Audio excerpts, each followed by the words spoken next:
แต่ทานจำเตียจราน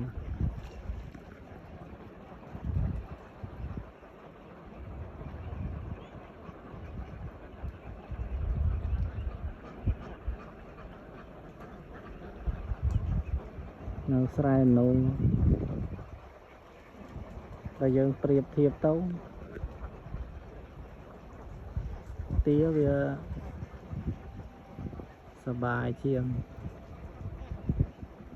លេងទឹកលេងអីសបាយចំណី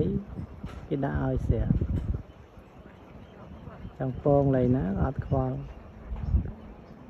មកអែមបាយទៅដើរស៊ីណាហើយនៅក្នុងទឹកទីគេចំណីមានស្រាប់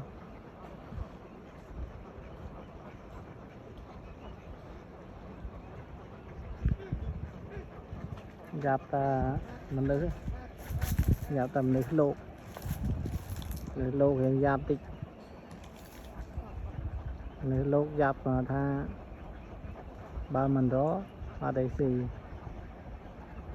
បើមិនរកអត់មានអីបងនាគា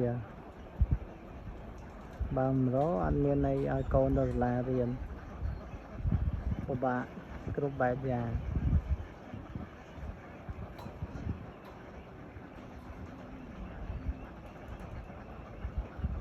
ធម្មជាតិកំណត់មកធ្វើឲ្យមនុស្សពិបាកពីមុនមកធ្វើស្រែស្រូវពេញក្រងកិនកពេញបាវត្រីម៉ោងមិនដល់ពី10កាន់តែវត្តចែកជើងខោមួយដើរកាត់ស្រែដើរកាត់សន្ទុងក៏កាប់បានត្រី4-10 គីឡូเราដើរក្នុងស្រែដល់ជ្រុះពងទៀតអត់ទាន់មានត្រីប៉ិនកដៃកាលមុនត្រីមានប៉ិនកដៃប៉ិនកពុនជើងឬក៏ប៉ិនកផ្លូវបានហូបបរិសាឆ្អាបខ្លាចឆ្អាបហូបកើតទេឆ្អាប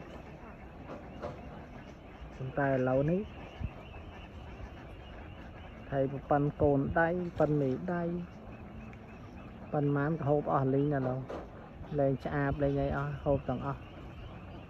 ចឹងបញ្ជាក់បានន័យថាត្រីនៅយើងនេះគឺចិត្តពាយចិត្តអស់អានេះចិត្តអស់ហើយត្រីនៅយើងតែមុនកូនត្រីទួយសម្រាប់តាទាធ្វើចំណីទាឡូវមនុស្សទៅតារោចំណីទាអស់ហើយឡូវ